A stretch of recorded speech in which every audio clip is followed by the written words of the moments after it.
hablé del libro de Colosenses, y alguna de las cosas que hablé, además del chiste, es que en algunos de los versículos, bueno, Pablo está escribiendo, a ver, voy a organizar mis ideas, y toma aire y concéntrate. Epafras abre la iglesia de Colosenses. Epafras está en Éfeso, le toca escuchar a Pablo compartir el evangelio, y entonces este cuate regresa a Colosas y dice: voy a abrir una iglesia. Y yo estaba meditando mucho y decía: ¿qué habrá pasado en él? ¿Qué habrá sucedido? Que en una sola predicación o en una serie de predicaciones, él regresó a su ciudad, en una ciudad donde había gentiles y había judíos en su mayoría, y dijo: necesito abrir una iglesia para compartir el evangelio. No se esperó hacer un curso de teología ni nada, ni tenía conocimientos probablemente, y dijo: yo voy a abrir una iglesia. Y empezó una iglesia. Entonces la iglesia de Colosenses era una iglesia que empezó con principios bíblicos, pero como había algunos judíos, ellos empezaron a tratar de meter su ideología dentro de la iglesia, y había algunos también que creían en los ángeles y en algunas cosas raras. Entonces empezaron a tener ahí en la iglesia una serie de cosas como una ensalada. Y entonces Epafras está muy preocupado, dice: pues es que esto no es lo que nos han enseñado, no es lo del Espíritu. Entonces dice: voy a ir a buscar a mi amigo Pablo rápido para que me diga qué hacer. Y él se va, y entonces Pablo, estando en Roma, prisionero, es la primera carta que escribe a la iglesia de Colosas. Y lo que él trata de exponer en esta carta, que consta de 4 capítulos, es dejar claro la divinidad de Dios, porque ahí nace también lo que es el gnosticismo, que es que Dios sí es Dios, pero que no se hizo hombre. Más adelante no me quiero meter en eso. Y había muchísimas ideologías diferentes. Entonces el capítulo 1 y el capítulo 2 los emplea Pablo básicamente para explicar quién es Dios, lo que hizo en la cruz, para hablar de su divinidad, de su poder, de que las respuestas están en él. Y el 3 y el 4 los emplea para poder hablar de instrucciones prácticas para la vida cristiana en el hogar, en la familia, en los negocios. La ocasión anterior hablamos del capítulo 1 y hasta ahí llegué. Y ahorita voy a tratar de avanzar en el 2 y en el 3, y la próxima vez que me toque compartir llegaremos al 4. Entonces, vemos que de alguna manera él está haciendo un énfasis importante en la fe, en la firmeza del evangelio, en que den fruto, en la gracia de Dios, en la comprensión espiritual, y también de alguna manera hay una cita muy padre que es la más conocida a lo mejor de este libro, que es en el versículo 1:27, que dice: a estos Dios se propuso dar a conocer cuál es la gloriosa riqueza de este ministerio entre las naciones, que Cristo en ustedes es la esperanza de gloria. Esa es una palabra rema para mi vida. Sabes, la gente afuera está muy necesitada, muy necesitada, muy necesitada. Y la gente generalmente busca en el psicólogo, en el brujo, en el vecino, en la comadre, en el hechicero, en la suerte, en el tarot, en las cartas, en el zodiaco, en las llamadas por teléfono, en los mensajes de 20 pesos de MSM, o como se diga, SMS. La gente constantemente está en una búsqueda, porque Dios nos creó con un espíritu que tiene que ser llenado. También les platiqué en esa ocasión que yo estuve en Éfeso, y yo ese día no dormí literalmente, y me acuerdo y me dan ganas de llorar, igual que la vez pasada. Les dije, me acuerdo y me dan ganas de llorar, porque Éfeso fue el lugar en donde Pablo inició su ministerio, y no hay ni rastros del evangelio, ni rastros. Inclusive las iglesias católicas hoy en día son musulmanas, 99% de la población es musulmana. Entonces, la realidad es que Cristo está en nosotros, y nosotros somos la esperanza para el mundo. Nadie puede conocer a Cristo, aunque algunas veces hay testimonios de algunos musulmanes que se les ha parecido Cristo, o judíos que se les ha parecido Cristo y se convierten, pero es en la minoría de los casos. Nadie puede conocer a Cristo de una manera casual. Alguien tiene que presentar a Cristo. Por eso Cristo es la esperanza de nosotros. Y cuando nosotros pensamos en el tema de la salvación, que también es un tema complejo y difícil de manejar, pero la Biblia es bien clara. Y ahorita vamos a entrar en algunos versículos. Un día el Señor nos va a llamar, nos vamos a morir y nos vamos a ir al cielo o al infierno. Al cielo. Todos, al cielo o al infierno. No va a haber un punto medio. Nosotros vamos a estar en el cielo. Amén. Pero ¿te fijas quiénes somos? ¿Qué poquitos? Entonces, Dios tiene que hacer algo en nuestra vida. Ahora le pido a Dios que me dé la sabiduría para poder compartir lo que hay en mi corazón, porque muchas veces también no sabemos o no tenemos la sabiduría para compartir el Evangelio. Que Dios nos dé sabiduría para compartir el Evangelio, no de una manera legalista, ni tampoco de una manera como lo acabo de mencionar, sino basada en el amor de Cristo, que la gente pueda conocer a Cristo, que Cristo pueda estar en sus vidas y reinar en medio de ellas. Voy a continuar en el versículo 21 y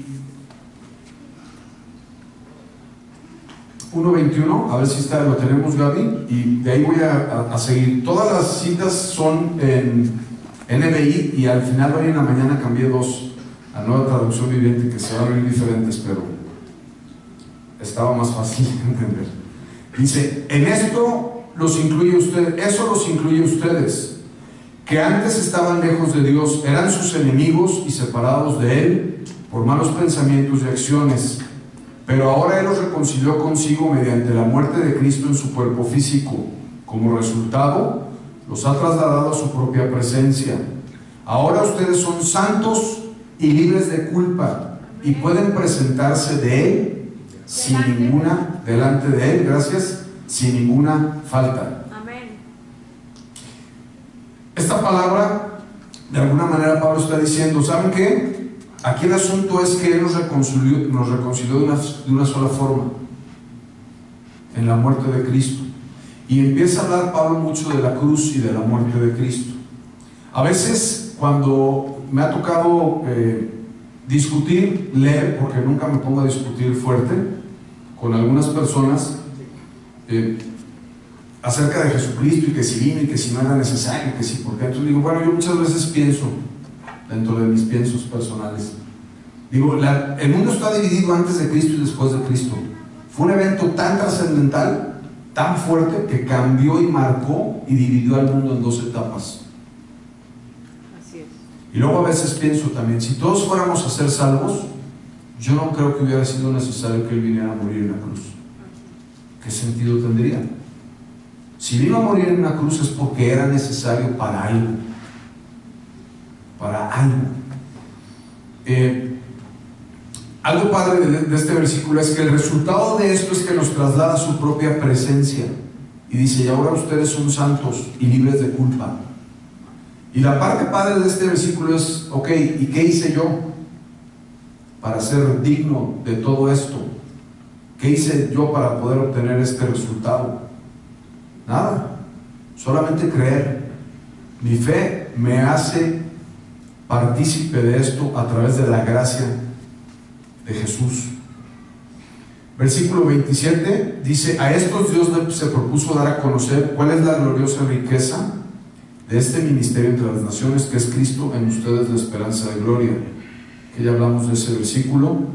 Y el 28 dice: a este Cristo proclamamos, aconsejando y enseñando con toda sabiduría a todos los seres humanos, para presentarlos a todos perfectos en Él, y con este fin trabajo y lucho fortalecido por el poder de Cristo que obra en mí. Esta palabra es de alguna manera lo que la iglesia hace, es la actividad de la iglesia. Entonces, la proclamación es un anuncio en voz alta. O sea, en otras palabras, Pablo está diciendo: grítalo, sal por la calle, pues no solamente decláralo, sino grítalo. Cuando había guerra en algún lugar y llegaba la paz, la gente salía a las calles y ¡ay, paz! Y a todo el mundo le gritaban. O cuando el rey daba un edicto, también llegaban a los pueblos y todo el mundo los gritaba para que todo el mundo se enterara. Entonces, Pablo de alguna manera dice, ¿sabes qué? A Cristo hay que proclamarlo, hay que gritarlo. Ahora, vamos a hacer esto un poco, vamos a contextualizarlo en la vida moderna. Yo no me voy a salir a la mitad del lobby a gritar, ¿verdad? ¿Verdad que no? Tampoco vamos a hacer una cruzada y nos vamos a ir hoy a Andares vestidos todos de rojo y vamos a gritar. Tampoco vamos a hacer eso. Pero hay otra manera de proclamar. Cuando tienes a alguien al lado, cuando la gente te ve, cuando se te nota algo diferente, cuando tu expresión y tu mirada es distinta, cuando tu olor lo puede percibir la gente de una forma diferente. Una forma muy fácil de poder proclamar a Cristo es decirle a la gente, ¿sabes qué? El domingo estoy yendo a un lugar, está locochón, hay una música chida, te invito. ¿Sabes qué? Los martes estuvo padre, hermano, estamos aprendiendo. ¿Has abierto alguna vez tu Biblia? ¿No? Te invito. Es gratis, a las 8. Paso por ti. Dile que pasas por él. Es una manera muy fácil. Muchos te van a decir que sí, muchos te van a decir que no. Pero tú y yo tenemos que proclamar a Cristo. Aconsejando, enseñando con toda sabiduría. Mira, muchas veces Sara tiene un gran don. Ahora se fue a dar clases, mi mujer le toca estar allá atrás en el salón de los niños.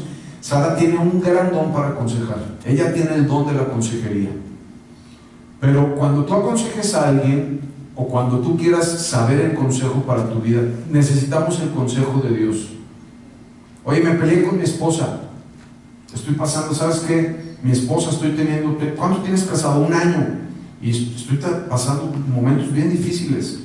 Si vas con tus amigos del mundo te van a decir, vámonos a la jarra hoy en la noche, ya estuvieras haciéndole las maletas. O si las mujeres van con las comadres y les preguntan y les dicen, oye, mi esposo, es que mi esposo no me da nunca para ir al salón y para las uñas. Y, no, comadre, mándalo a volar. No le hagas de comer en toda la semana.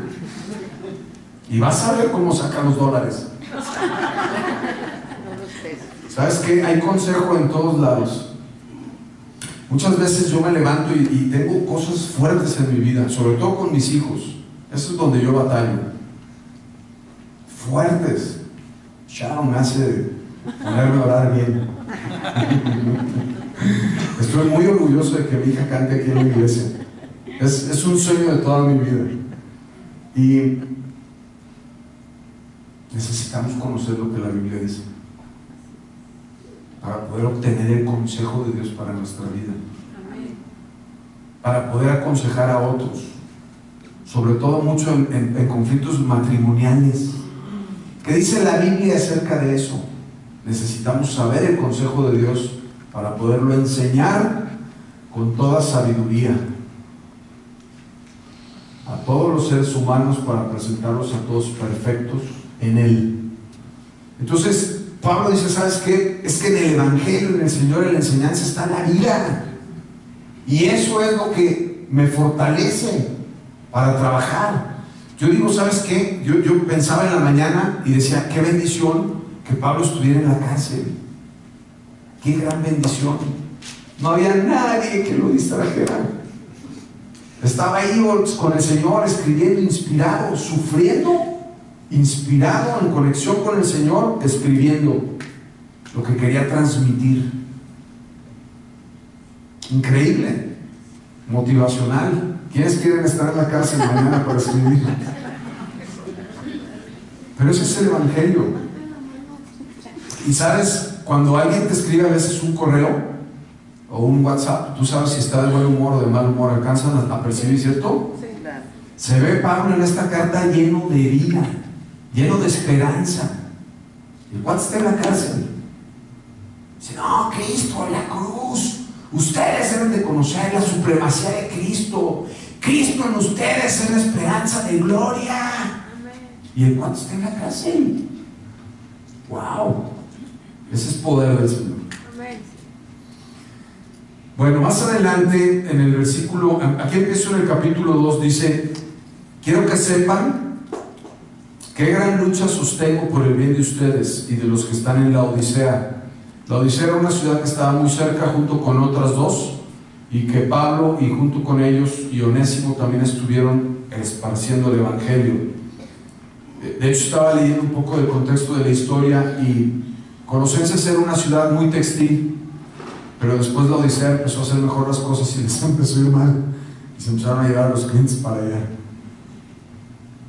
Dice, y de tantos que no me conocen personalmente, quiero que lo sepan para que cobren ánimo, permanezcan unidos en amor, tengan toda la riqueza que proviene de la convicción y del entendimiento, y así conocerán el ministerio de Dios, es decir, a Cristo, en quien están escondidos todos los tesoros de la sabiduría y del conocimiento. La semana pasada nos dijeron que en las iglesias generalmente había 3 características. A ver qué tan buenos estudiantes somos. ¿Quién me ayuda? Una era Fe, esperanza. el amor, fue la primera. La esperanza La esperanza y el amor. La sabiduría también. y la fe. Él las dijo así: el amor, la fe y la esperanza. Y luego nos lanzó un reto. ¿Ustedes tienen esperanza? ¿Conocen cuál es su visión? ¿Saben hacia dónde van? Entonces dice, ¿sabes qué? Cobren ánimo, permanezcan unidos por amor.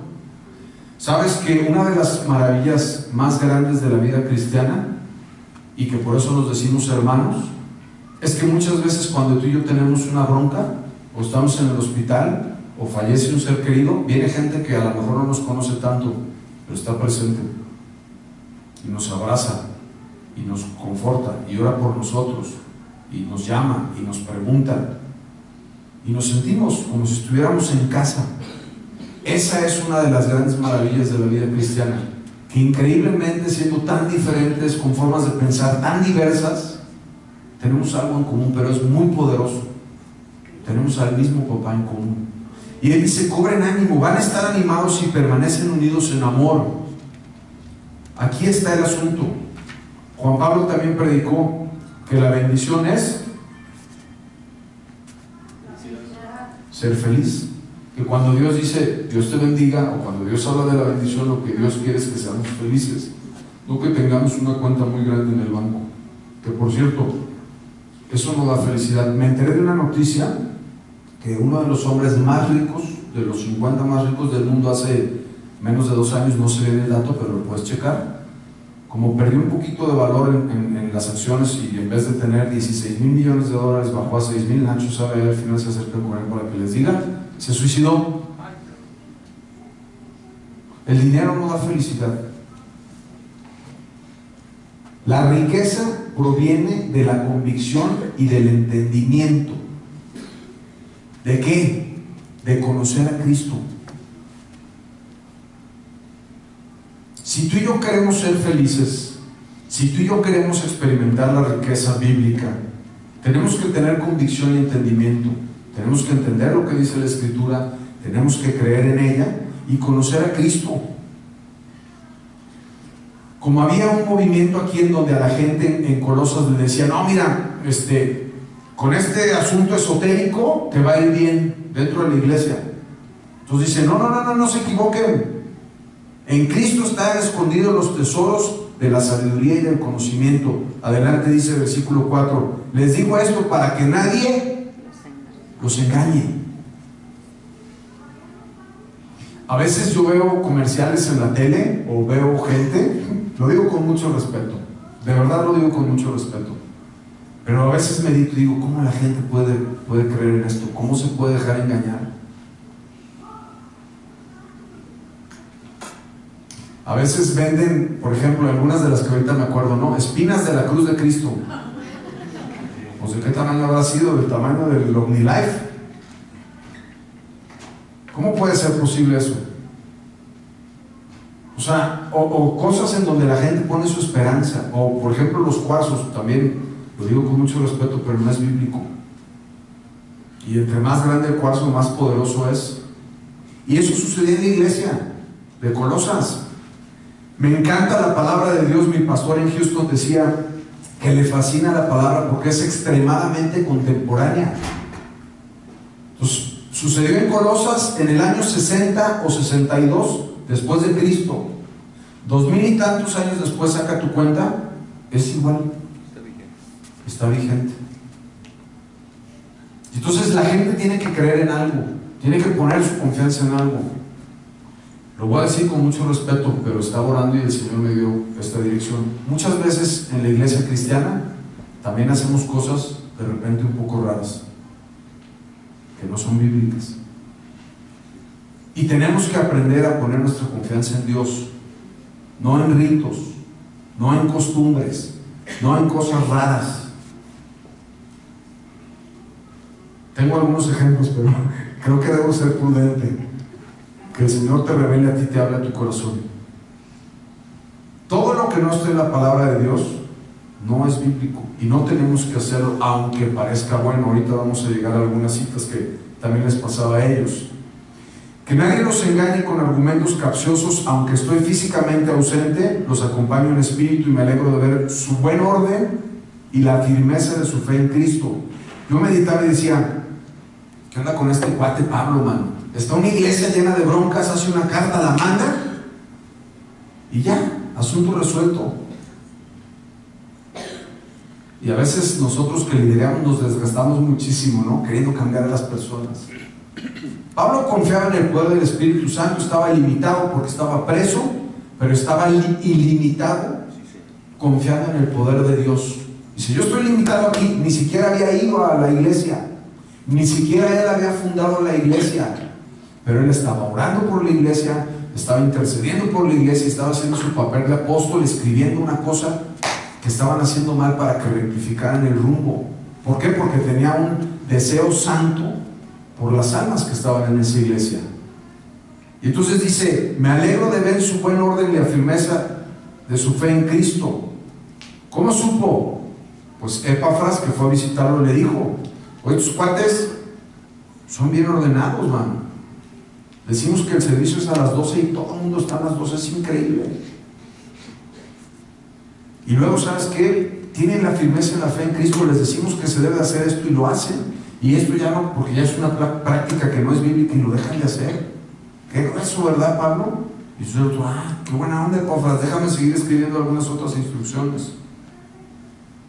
Versículo 8 dice, cuídense de que nadie los cautive con la vana y engañosa filosofía que sigue las tradiciones humanas, la que va de acuerdo a los principios de este mundo y no conforme a Cristo. Yo pienso, Armando Anguiano, hoy, en el año 2015, como cristiano, yo pienso hoy que estamos mucho más retados que nunca en la historia. Y cada vez podemos distinguir menos quién es un cristiano y quién es un no cristiano. Y la gran diferencia es en Juan 1, primera de Juan 1, que dice que Él nos dio la potestad de ser hechos hijos de Dios porque nos compró con su sangre. No es para que nos sintamos más. La Biblia dice que todos son criaturas hechos por Dios, pero dice que no todos son hijos de Dios. Los que hemos conocido a Cristo somos hijos de Dios. Somos hijos de Dios, hijos del Dios viviente, creador del cielo y de la tierra, y todo lo que se ve y de todo lo que no se ve. Y esa es una gran diferencia. Y hoy en día tenemos un reto titánico, porque entonces los principios de Cristo contra los principios de este mundo, a veces agarramos. Y soy una persona que cree muchísimo en la gracia. Creo en la gracia, soy un hombre de gracia, me fascina la gracia. Amén. Pero el consejo de la palabra de Dios se debe de predicar completo, no solamente una parte y otra no. Sí. Y muchas veces también evitamos ciertas predicaciones porque pues es que esto va a incomodar a la gente, a lo mejor la gente no regresa. Yo oro para que todos regresen, oro y lloro, las dos cosas. Pero tú y yo tenemos que guiarnos por los principios de Cristo, no por los principios de este mundo. Y es un reto grandísimo, grandísimo. Yo le doy gracias a Dios, y alguna vez me regañaron por presumirlo, ni modo, espero que el Señor me mantenga y me sostenga. Siempre le he sido fiel a mi mujer, desde el primer día. Amén. Le doy gracias al Señor. Ese es un principio de la palabra de Dios. Amén. Si el mundo dice otra cosa, Dios los bendiga. Si los cuates con los que hago negocios quieren hacer otro tipo de cosas, Dios los bendiga. Si pueden ver algo en mí diferente que los pueda traer y les pueda compartir, Dios los bendiga. Pero yo tengo que decidir todos los días lo que quiero hacer por los principios, por el amor, por lo que Cristo habla acerca del matrimonio. Dice Jesús que ames a tu esposa como Cristo amó a la iglesia hasta la muerte. Así dice la palabra de Dios. Entonces, tú y yo tenemos que aprender a vivir por los principios de Cristo. Y el mundo hoy en día tiene una cantidad de cosas. Me llegan algunas noticias cristianas, muchas de ellas hace una semana en un país, en Centroamérica, no me acuerdo si fue Puerto Rico, acaban de aceptar que en las escuelas primarias se pueda enseñar acerca, dentro de la parte de la enseñanza sexual, ¿cómo se llama?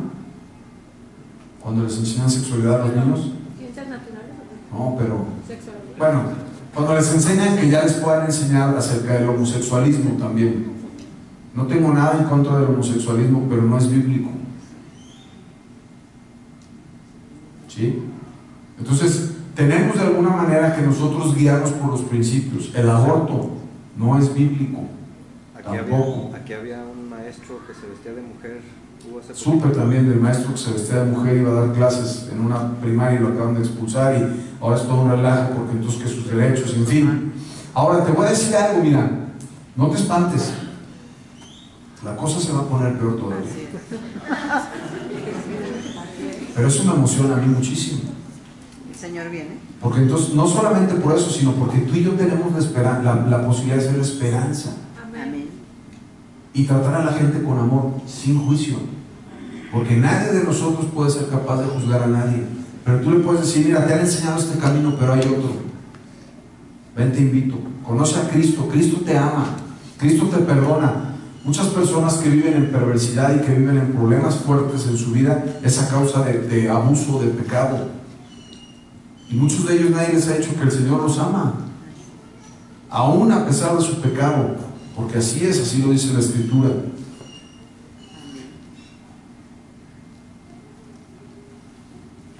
El versículo 13 dice: antes de recibir esta circuncisión, ustedes estaban muertos en sus pecados. Sin embargo, Dios nos dio vida en unión con Cristo. En esa época, algunos de los judíos que llegaban a la iglesia se circuncidaban. Y entonces ellos decían que a través de esa circuncisión eran salvos.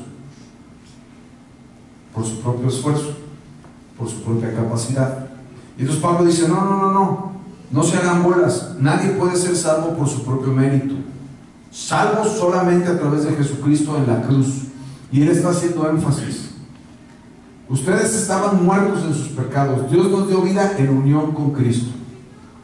Para mí, esta es una parte básica. Si queremos sentirnos vivos tú y yo todos los días, tenemos que caminar en unión con Cristo. A lo mejor tú me puedes decir: oye, pues es que eso es un tema muy básico, de doctrina muy sencilla, muy elemental. Me decía mi mujer, luego me presiona un poco, me dice: es que ¿qué vas a enseñar diferente que yo no sepa? Le dije: nada, mi amor. Yo tengo 17 años de conocer a Cristo. Yo necesito todos los días eso. Porque a veces yo me levanto y salgo de mi oficina, salgo de mi casa corriendo a mi oficina, llego a mi oficina, tengo un día bien ocupado, grito, maldigo, me enojo, me peleo, regreso, como, tengo la tarde así todo agobiado, estoy presionado, lleno de estrés, y en la noche, hay por ahí de la noche cuando llego a mi casa, a veces inclusive después de la reunión de liderazgo, y ya muy padre de la iglesia y todo ese rollo, y llego y entonces me acuerdo: ¿y dónde está el Señor? ¿En qué momento le di su lugar? ¿En qué momento tuve un tiempo para orar? ¿En qué momento tuve un tiempo para saber si estoy caminando con Él? Todos los días, ¿no? Señor, esta es mi petición de oración. Aquí están mis planes, mis principios, mis propósitos, mis sueños, todo lo que quiero hacer, todo lo que quiero tener. Y déjame, se me acabó la hoja, pero acá tengo lo demás, mira, y también todo esto. Pero ¿cuántas veces vamos nosotros con un cuaderno vacío y le decimos: a ver, Señor, mira, ten, escribe, ¿cuáles son tus planes para mi vida? ¿Cuáles son tus propósitos? ¿Qué es lo que quieres que yo haga? Con este dinero que me diste, ¿a quién quieres que yo ayude? Señor, ¿qué es lo que debo de hacer con estos años que me quedan de vida? ¿En qué los debo de emplear? Señor, ¿cómo te debo de conocer más? Señor, ¿cuánto tiempo quieres que esté contigo? ¿Cómo quieres que haga mi agenda? ¿Cómo quieres que haga mis negocios? Señor, ¿cómo quieres que trate a mi esposa? ¿Cómo puedo ser un mejor papá? No se vale pasar los cuadernos. Que apunte. Esto es del Espíritu. Primero es para mí. Que el Señor te bendiga con esto también. Entonces, nosotros tenemos que vivir en unión con Cristo. Y te voy a decir algo, no es fácil. No es nada fácil. No es nada fácil. El mundo está lleno de ruido, está lleno de distracción, está lleno de pendientes, está lleno de cosas que hay que pagar, cosas que hay que hacer, agendas complicadas, tráfico, bla, bla, bla, bla. Estaba leyendo en un libro que me regalaron la vida de un misionero, de un teólogo, y él se levantaba todos los días a las 4 de la mañana. Entonces yo estaba leyendo el libro y la verdad es que yo no me voy a parar a esa hora, pero por lo menos el Señor me retó a levantarme más temprano. Yo me levanto generalmente a las 6:40. Tengo un tiempo de 1 hora de lectura y de oración. Y entonces el Señor me retaba, levántate un poquito más temprano. Porque cuando además me meto en un estudio, 1 hora no es suficiente, apenas voy entendiendo lo que estoy leyendo. Entonces no es suficiente. Ese es mi caso personal. Dios quiere que vivamos en unión con Cristo. Al perdonarnos todos los pecados y anular la deuda que tenemos pendientes por los requisitos de la ley,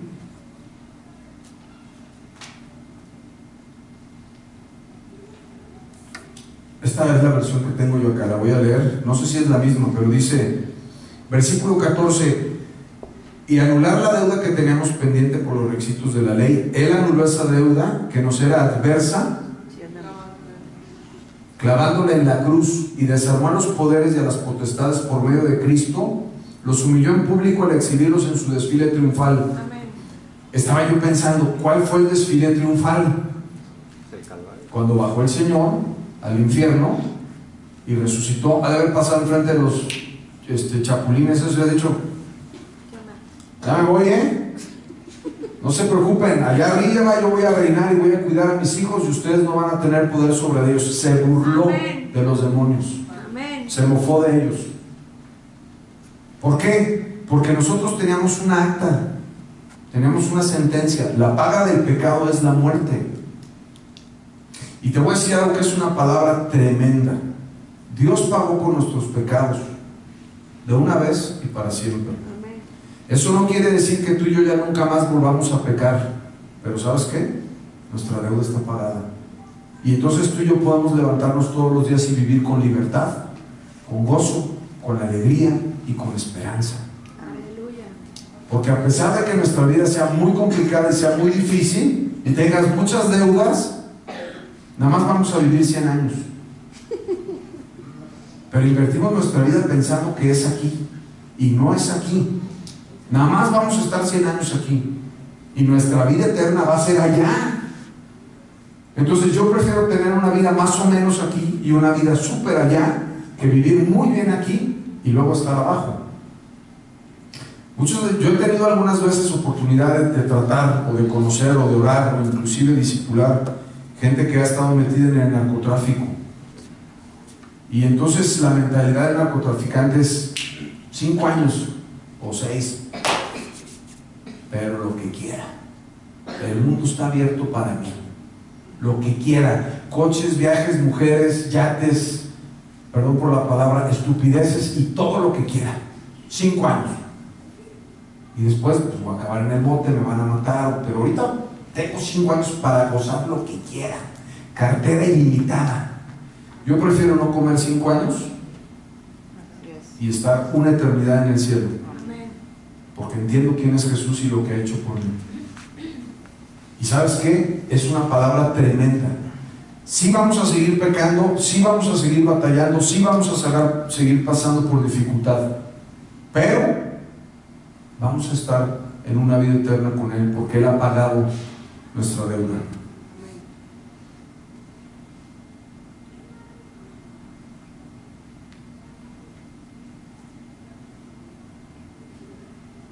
Voy a compartir un versículo más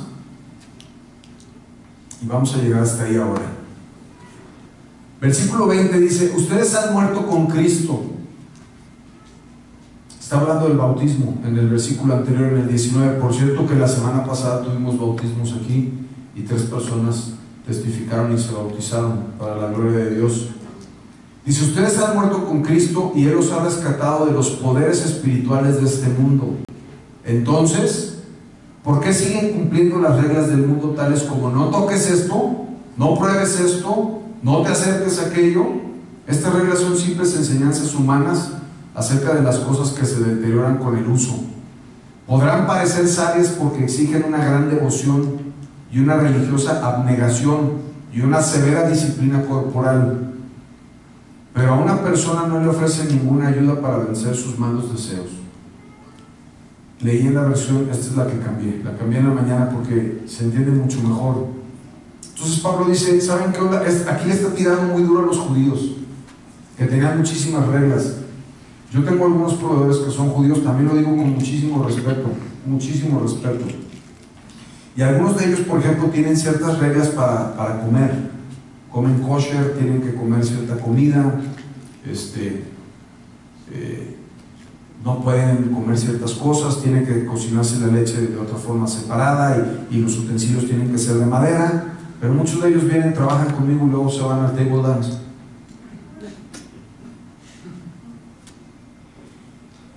Qué absurdo, qué ironía de la vida. Pienso en esto, lo digo con mucho respeto, perdón, pero lo tengo que decir. La cuaresma son 40 días. Dios no quiere que vivamos haciendo un sacrificio por 40 días.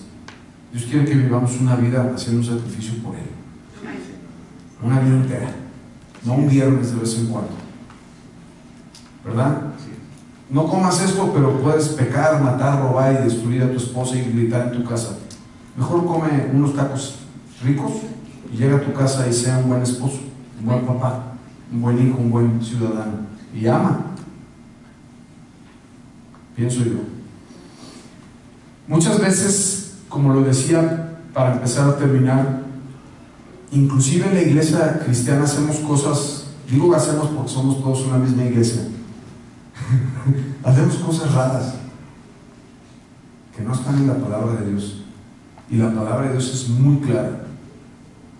Entonces empezamos a inventar cosas, ¿no? O los que nos toca liderar o pastorear, se nos ocurren cosas proféticas o cosas raras, o gritamos, o en fin, o hacemos otro tipo de cosas. Dios no está interesado en que nosotros nos laceremos en nuestro cuerpo, en que nosotros hagamos cosas de disciplina corporal, cosas que parezcan una gran devoción o una religiosa abnegación. A Él no le interesa eso. Dice: ninguna ayuda para vencer sus malos deseos. Algunas veces cuando yo llegaba a hacer ayunos largos y prolongados, estaba de mal humor, me quejaba de Dios, le reclamaba, era un mal esposo y era un mal marido, y me dolía la cabeza. ¿Cómo no? Eso no me hace ser mejor cristiano, créeme. No estoy diciendo que no ayunes, ¿sí? Pero ¿sabes qué? Lo que Dios quiere es que nosotros nos demos cuenta de nuestros malos deseos, que vamos a continuar en la siguiente semana. Y Él es, y su poder en la cruz, y su amor en nosotros, y su gracia, lo que nos va a ayudar a cambiar esos malos deseos. Porque el Evangelio lo que pretende es que cambie nuestra vida. Amén. No por afuera, sino por adentro. Así es. Cuando llegas a tu casa, o cuando estás solo y llegas a tu lugar y estás tú solo delante del Señor y te das cuenta quién eres y lo que necesitas, y con qué estás lidiando, con qué estás sufriendo, batallando. Cristo en nosotros es la esperanza, y por Él tenemos esperanza. Espero que este mensaje nos rete, nos anime. No quiero desanimar a nadie, después se pone más padre, pero es parte de lo que hay que enseñar en los domingos. Y la siguiente semana vamos a empezar con la parte práctica. quiero pedirle a Gaby que me ayude para poder ministrar. En la mañana una persona me dio una palabra y quisiera darle espacio al Espíritu Santo. Me dieron una palabra en donde sentimos, comparto la idea, que hay muchos que están hoy en esta mañana pasando por dificultad, que necesitan consuelo, que a lo mejor están batallando con algún área en su vida fuerte. Te quiero pedir en este momento que cierres tus ojos. Probablemente, yo sé cómo está la vida de algunos de los que están aquí. No sé cómo está la vida de todos, pero Dios sabe cómo está tu vida. Y Dios sabe lo que necesitas en este momento. Vamos a pedirle al Espíritu Santo que se mueva en medio de nosotros. Vamos a darle libertad en este tiempo a través de esta música que nos va a ministrar.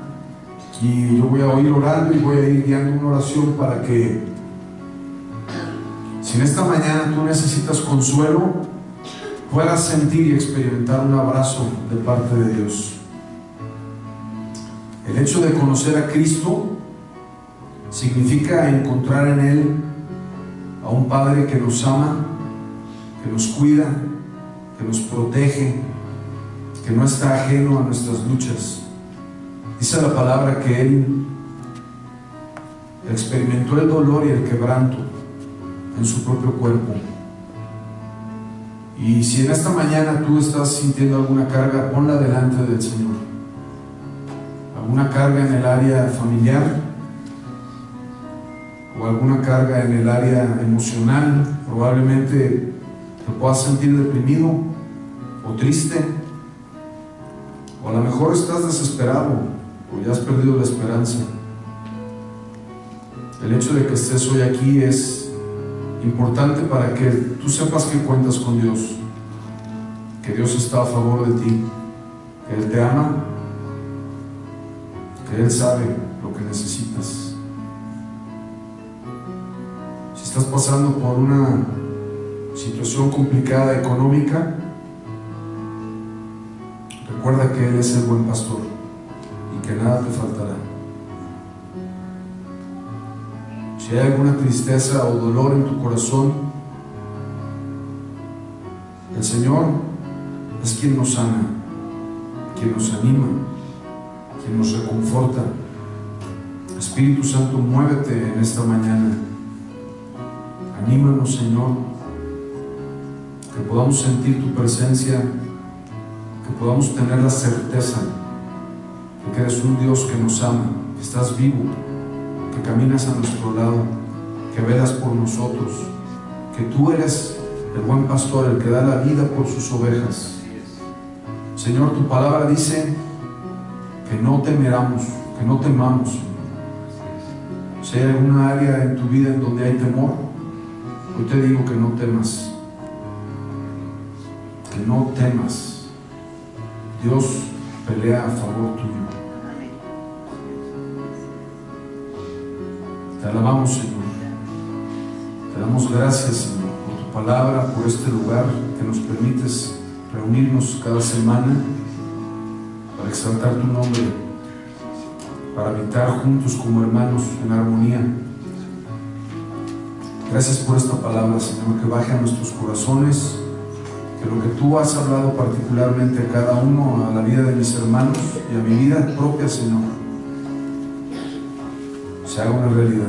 Y Padre, oro en esta mañana para que podamos tener una vida en unión contigo. No permitas que el mundo y sus destellos nos consuman, Señor.